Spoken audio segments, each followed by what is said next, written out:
Think you're all good? I get a lot of nods. Everybody looks pretty comfy. Okay, so I guess she just like flips over to the answers maybe. I guess we'll just do that. All right, so here we're asking about the functional difference and the structural difference, right? We had a whole slide that showed the difference between them. So here we have, what is the difference between the function of the conducting zone and the respiratory zone? Well, I would hope that you had something to the effect that the conducting zone is just directing air, just like a conductor of a band, right? So they're directing the air, whereas that respiratory zone is that place of gas exchange. And then structurally, or I guess what is it here, the difference between the structures. The structurally, we're going to have something a little bit different. So the structure is going to be more cartilaginous, right? And a little bit more smooth muscle, all that kind of stuff. And then that respiratory zone is going to have just that epithelia for that gas exchange occurs. And all that fun stuff, okay? Anybody got questions on that? Does that kind of make sense, I hope? Cool. Okay. All right, so we've talked about the conducting zone and we talked generally about the lungs. So let's move on to the respiratory zone. So first off, whenever we talk about the respiratory zone, it's useful to talk about the epithelium, right? Epithelium is the name of the game because that's where the exchange is occurring. You guys remember, hopefully from lab, that we really emphasize that in the alveoli specifically of the lung, we have that simple squamous epithelia because they're super thin, those little pancake cells, right? And that's going to allow for that easy diffusion of gases from the alveoli into the capillary beds and vice versa. Other than that, we have the respiratory bronchioles, which are going to be lined with a simple cuboidal epithelium. So maybe some diffusion can occur here, or maybe even secretion of mucus to keep those tubes nice and moist. But otherwise, we're not going to have gas exchange occurring here. Cuboidal cells are too thick for that, right? Okie dokie. What else did she have that she wants you to know here? Blah, blah, blah. Yeah, I think we pretty much talked about all this stuff. But yeah, so this is a really nifty picture I want to focus on for just a second. You can actually see that we have that pulmonary artery, which you guys should recall from the heart. It's going to be carrying that deoxygenated blood from the systemic system, right? That vena cava is dumping blood into the right atrium, down to the right ventricle, and it goes out via that pulmonary artery. And you can actually kind of see that it branches quite nicely behind our trachea, and here's our primary bronchi again. And this picture really nicely shows all that nice smooth muscle and all that kind of stuff. But eventually there's all these, oh wait, this isn't a primary, I'm done. But anyway, all this is going to keep branching down, and then you can see that we have this smooth muscle coating that tube, just like I talked about before. And here's the actual alveoli itself. So you can see that there's all these ball-like structures, and surrounding these, those are your capillary beds. And you can see where that exchange is occurring, where we have this arterial system coming down, and then we have that gas being picked up, the oxygen in particular. CO2 is going to be dropped off as well, and then it's going to return via this venous system. So, yeah. Okay. When we talk about the alveoli, there are a few kinds of cell types. So I know I always harp on that simple squamous epithelium. That's really what you need to know, blah-de-blah-de-blah. But there are a couple other cell types here. And I have this cool picture. I know it's not on your guys' slides. I just inserted it because I wanted to hopefully show it here. But this here represents an alveoli, so that space, right, that pocket. And here you can see here's these little capillaries kind of going by, okay? So here you can see this represents a simple squamous epithelium cell. So again, we have that little pancake. There's this little nucleus, right? Now you can notice that there's also this fluffy yellow cell going on here, okay? So these guys are called your type 2 alveolar cells. Here it mentions that they are mostly cuboidal shaped, but their main job in life is to secrete something called surfactant. She describes it as an oily material. A really good example of surfactant just in everyday life would be like Dawn dish soap. So you guys know that if you have water droplets on a Teflon surface, that the water beads up, right? And you can direct all those droplets to each other to increase the size of that overall water droplet on the Teflon. But you can add Dawn dish soap to that, and that water droplet kind of goes bleh, right? It doesn't bead up quite so nicely. You might notice this when you're washing your dishes, that all of a sudden that nice hydrostatic pressure kind of goes away, right? It just goes bleh instead of being a nice bead. And that's the job of surfactant here. It doesn't want water to bead up in your lungs because then your lungs tissue could stick together. Surfactant is secreted to decrease the tension of that water. So that way, again, your tissues don't just stick together. You don't want that to happen. That's a sad day. The other kind of cell you're going to find here in the alveoli is going to be a macrophage or a macrophage, however you want to say it. But if you get dust and all different kinds of particulate in your alveoli, which can happen, you have these guys here to take care of it because you don't want to damage your simple squamous epithelia. Okay? Any questions about these three cell types? And she does have here the percentages that you're going to find. Obviously, if we're talking about alveoli, majority of that cell type is going to be these type 1 cells, which are your simple squamous epithelia. So 95% are going to be these types of cells, which makes sense. The job is the alveoli, is that gas exchange.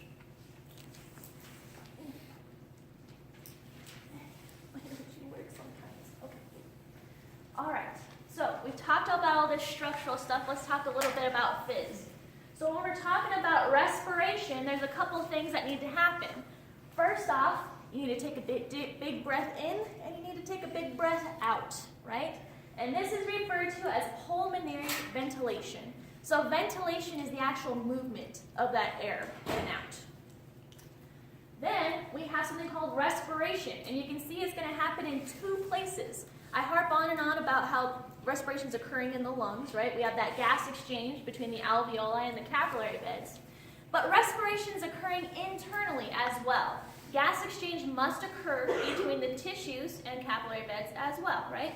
So to absorb oxygen, like if your muscles are working hard, they need oxygen on board. So they're absorbing oxygen. But just like Dr. Rudolph was mentioning last time, cells are producing CO2 as part of their aerobic respiration, right? They're making that CO2. Does that make sense? Okay, cool. So it needs to get rid of that as well. So gas diffusion is occurring on two levels here. We have O2 being absorbed in the tissues, CO2 being let go into the blood. And then in the lungs, we have the same kind of thing going on here, except we're absorbing oxygen from the outside, and we're getting rid of that CO2. We all know that humans inhale O2, and they exhale CO2. Kind of opposite with plants, right? So, yeah. And they refer to this as either external respiration, or if you guys look on your list for lab, alveolar respiration. So that external and alveolar respiration are synonymous with each other. Or it's going to be internal respiration that occurs at the tissue level, right? Or systemic respiration, however you want to refer to it. But yeah, okay.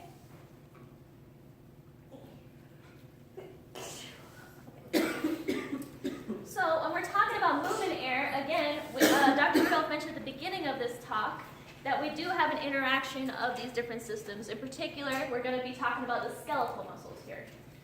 So inhalation is active. This is to contrast with exhalation, which is more passive. So inhalation, you have an activation of this muscle referred to as the diaphragm. The diaphragm is going to be a sheet of muscles just underneath a sheet of muscle, just underneath your lungs, underneath your thoracic cavity, essentially. Okay, and there's maybe I can find that picture real quick. Oh wait, here it is. Okay. So here's kind of the picture of that. So here's your lungs, obviously, trachea, primary bronchi, blah, blah, blah. And you can see that there's this little line here, and that is representing our diaphragm. And you can see that this here is at rest, and this one here is taking in a breath. So here's the diaphragm in its normal relaxed shape, which is convex, and then it contracts. So again, this is an active thing. The muscle is being activated. And that diaphragm pulls down, and we'll talk a little bit about what happens when that happens. But that is an active process, just to show you guys the picture. I like pictures. So the other thing that's going to happen is your external intercostals will actually elevate your ribs. And you guys remember those intercostals, the muscles that are actually between the ribs, right? You got an external set and an internal set. And that external set will contract to elevate the ribs. Okay?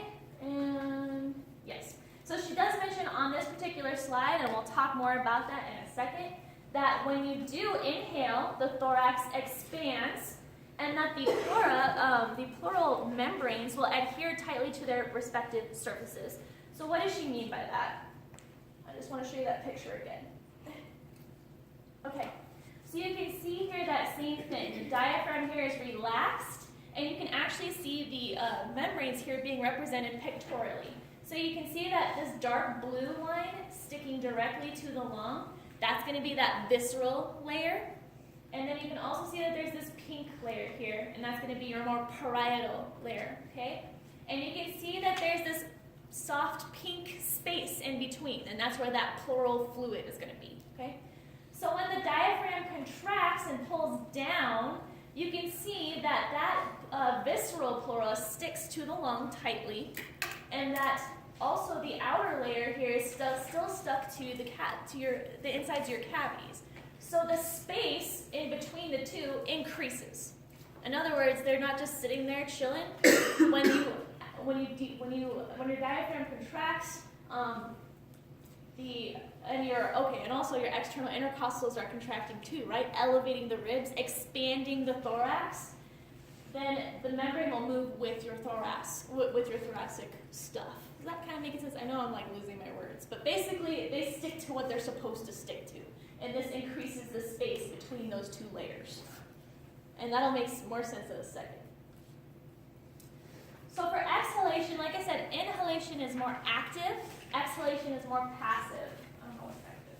I don't want to overrun you guys. Okay, cool. And this pressure in the lungs becomes greater than the atmospheric pressure, so air will naturally flow out. So in other words, we don't need all of these muscles to help us guide the air out. Air is naturally going to move that way. And this mentions here the elastic recoil of the chest wall and the lungs. We talked a little bit about this, I believe, but there is some elastin in the lung itself, so that way it will kind of bounce back into shape naturally. So when you stretch it open, when you fill it with air, it will kind of bounce back into shape, and that helps move air out as well. Okay? Okay, so let's actually look at this. Now this whole slide here is showing pretty much what we talked about, but the other thing it's showing is one of the things that you got to know about. On your guys' slides, you'll see starred is Boyle's law. So Boyle's law is kind of what dictates the movement of air, and what it's just trying to tell you about is pressure and volume and how they're related to each other. Now pressure and volume are tightly related, and they can change. But the thing that doesn't change, sorry, this is what I wanted to say. The thing that doesn't change are the number of particles of gas, okay? So if you have a capsule and you put 80 molecules of oxygen in there, that is finite. What you can change, however, is how large that capsule is, right? So you can still have your 80 molecules, but you can make that capsule smaller, you can make it larger, and still you're gonna have just that 80 molecules of oxygen. But what happens when you change the shape of that capsule or container is that the pressure will change. And that kind of makes sense, right? If you have something that is a finite amount of stuff and you try to expand that space, so a really good example is really what it shows here. So it has this kind of cylinder here, and it has this piston, I suppose, and we have a finite number of molecules inside of this container. And you can see that here, they've kind of shoved on that container with the piston, and that finite number of molecules becomes more restricted, and the pressure increases. Here you can see we have that finite number of molecules inside of that same container, and that the piston is pulled out, and so that pressure decreases. So in other words, when we decrease our volume, our pressure goes up. So when we decrease the amount of space, the pressure goes up. And here you can see that the pressure will go down if we increase our volume. And that's reflected here mathematically as well. But you guys don't have to, she said she doesn't want you guys to know the mathematical equations, she just wants you to understand the concepts here. So basically just understand that if you try and squish something into a small space, the pressure will increase. And if you let it relax, the pressure will decrease. Does that hopefully make sense? Okay. So how that relates here is that when the diaphragm contracts and pulls down, the number of molecules, essentially speaking, inside of your thoracic cavity with your lungs and the fluid and all that stuff is finite. So when that diaphragm contracts and pulls down, it increases the space. So that space kind of relaxes and opens up. So if you open up that space, increase that volume, then the pressure will decrease. Does that kind of make sense? So in other words, this fluid here, see how that gap gets bigger when you pull down your diaphragm? That's because it has decreased the pressure. It's pulled out on that parietal pleura, and then that fluid will kind of expand, and that pressure will go down. Okay? And then over down here, when we're going to inhale, when we're going to exhale, the diaphragm can then relax back into place. It will decrease the amount of space. You can see here that when it goes up, that the amount of space here has decreased. And so that pressure will increase, and that'll make air go out. Does that hopefully make sense? I hope so. But yeah, pull that muscle down. It creates space, so you suck air into your lungs. As a result, that diaphragm goes up. It's going to push air out, just based on pressure alone.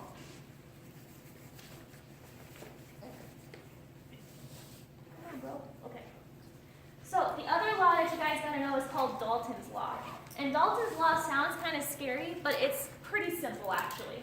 In the atmosphere, we have several different kinds of gases. We have oxygen, nitrogen, CO2. We have even water being accounted for. And all this is really saying is that each gas has its own amount of pressure that it is exerting in the atmosphere. So oxygen has its own amount of pressure based on the number of molecules. CO2 has its own amount of pressure based on the number of molecules. And you add up all of those individual pressures of the individual gases, and it makes up the total pressure of the mixed gases. And here, I have a little picture that hopefully will make this a little more clear. So here you can see is atmospheric air, and we can see that there's these green dots representing nitrogen, and again, there's a finite, well not a finite, but there's a specific number of molecules of nitrogen here. So nitrogen only makes up a certain amount of pressure, okay? Oxygen here are these little pink dots, and you can see that there's a certain number of molecules here, so it's only exerting a certain amount of pressure.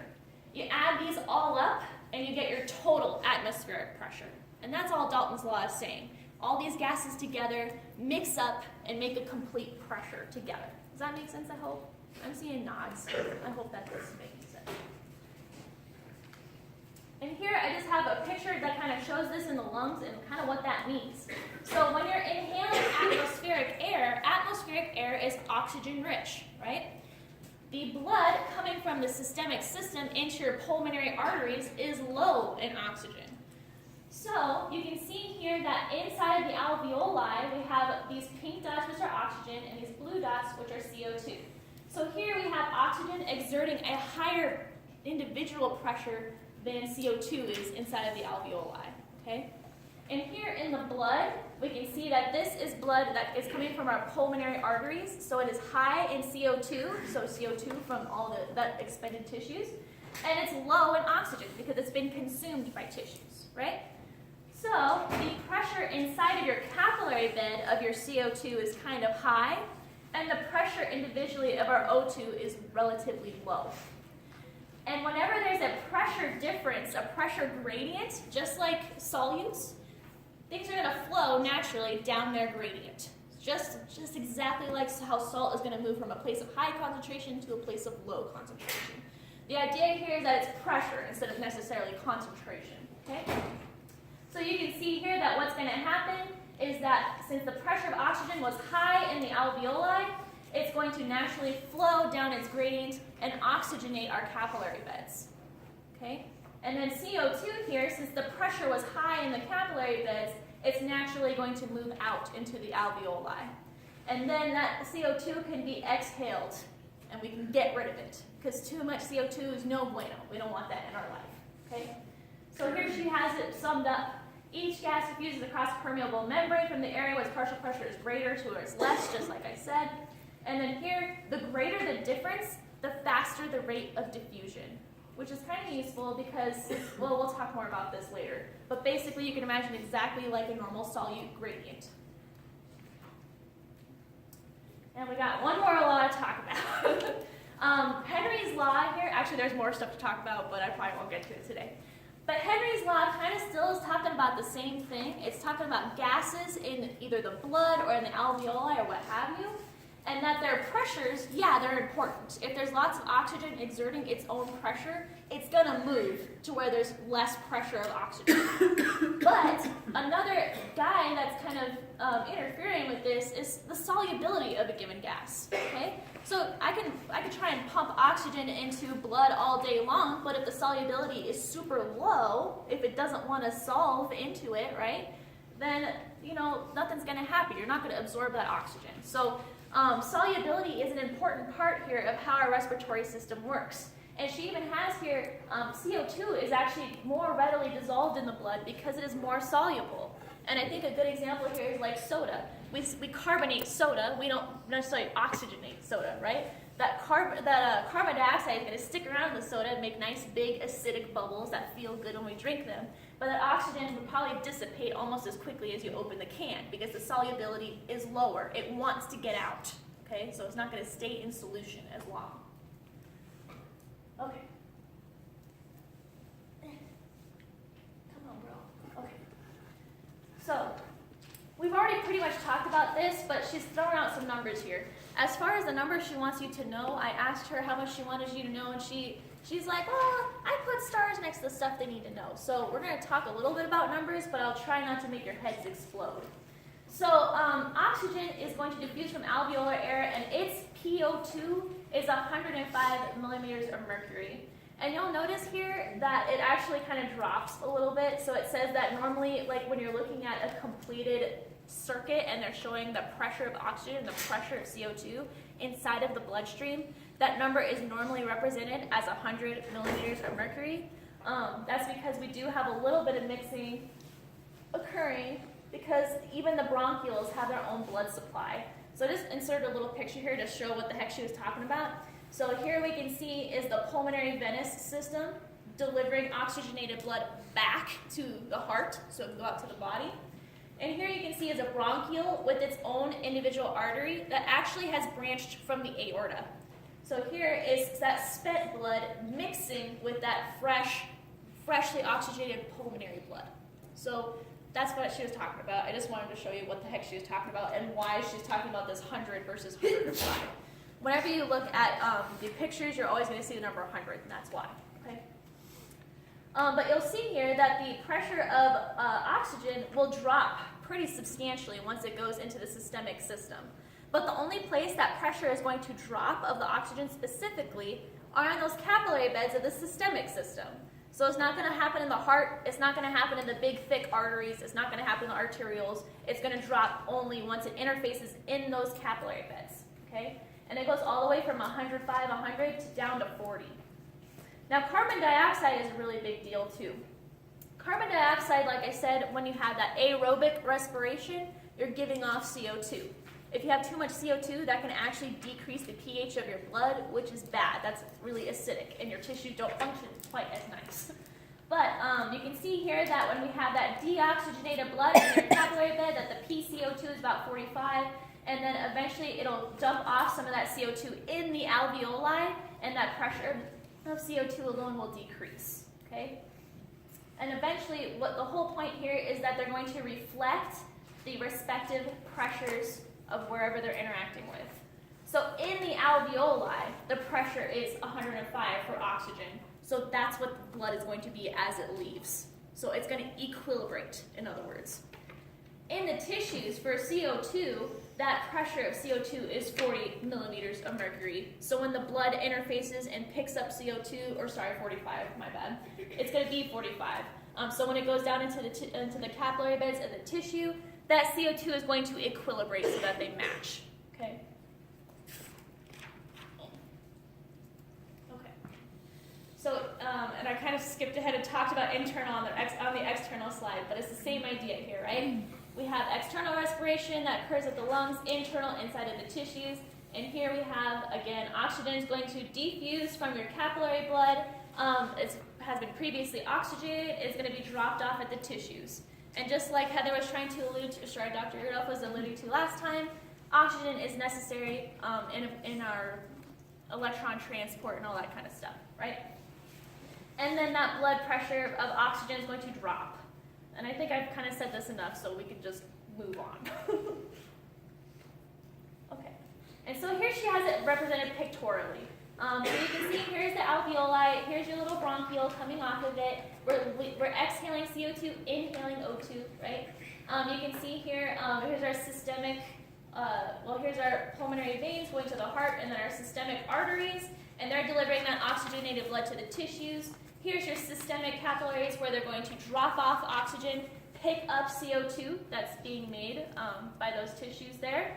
And then that deoxygenated blood is going to go back to the heart via veins, systemic veins in this case, and it's going to go back to the lungs. And you can follow exactly what's happening to the gases here with the numbers. Here we have, it's 105 millimeters of mercury in the alveoli, but it drops a little bit to 100, just like we talked about, so that's why it's 100 here.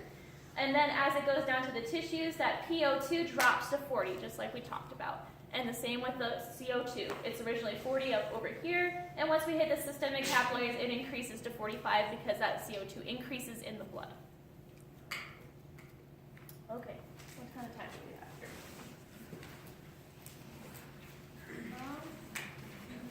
I don't know, should we do this take 5 thing, or should I take the last 5 minutes to talk some more? Okay, I'm cool with that.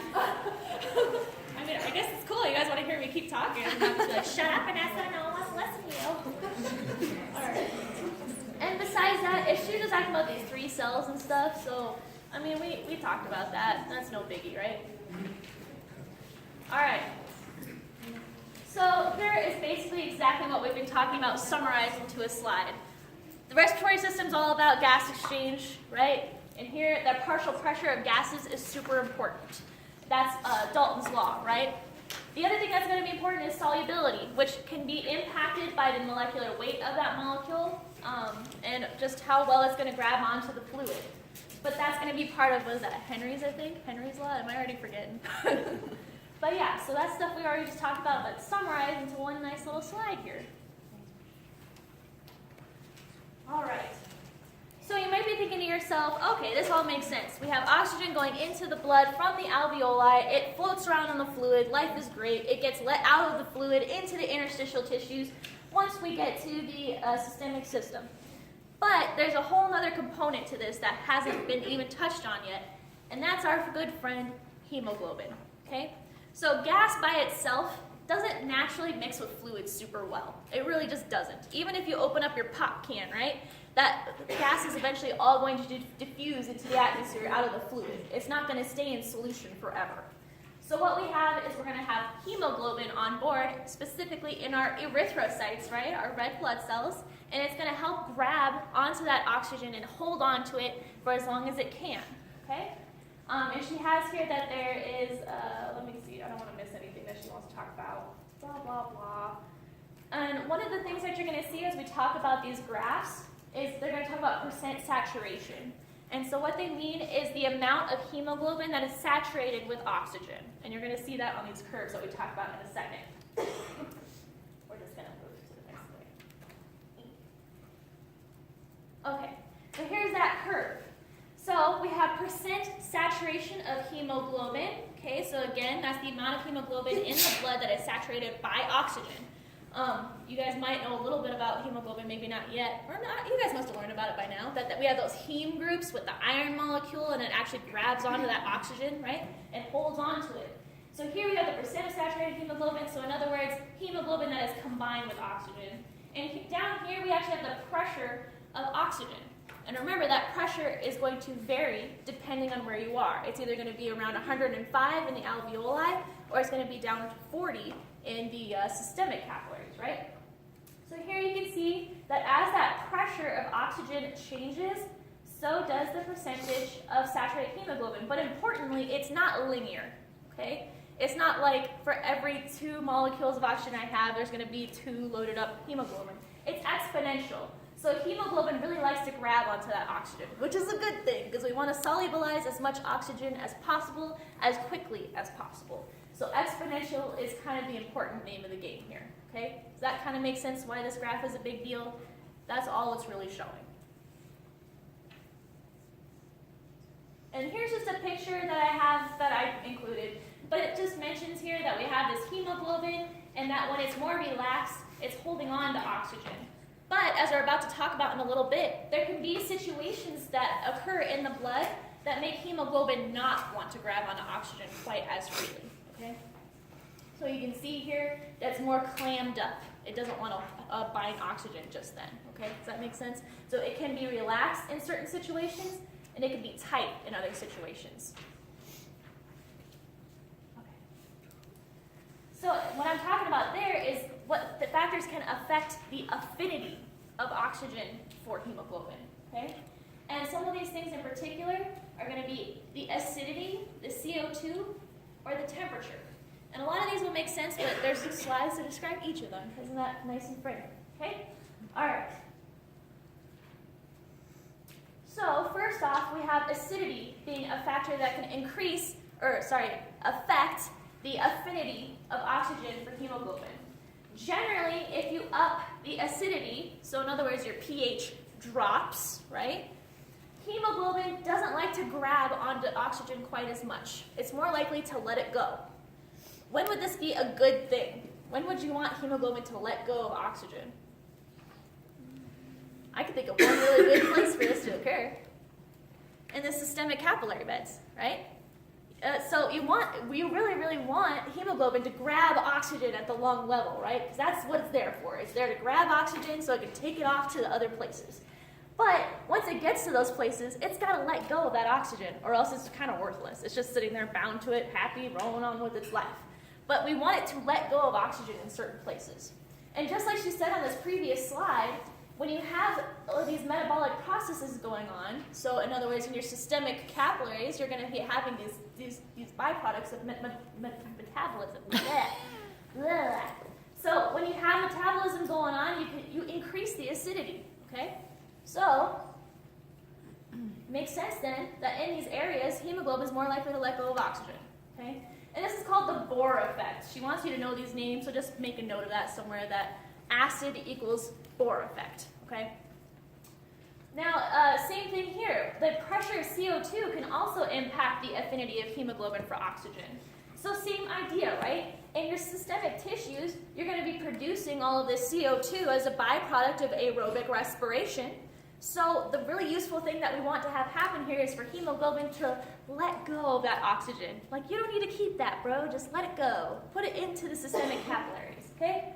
So that is going to be Haldane effect. That as the pressure of carbon dioxide rises, hemoglobin unloads oxygen more easily, okay? And that's actually shown here in this nice little graph. So here we have our original line. That is going to be the percentage of saturated hemoglobin and the pressure of oxygen in that capillary bed at the time, okay?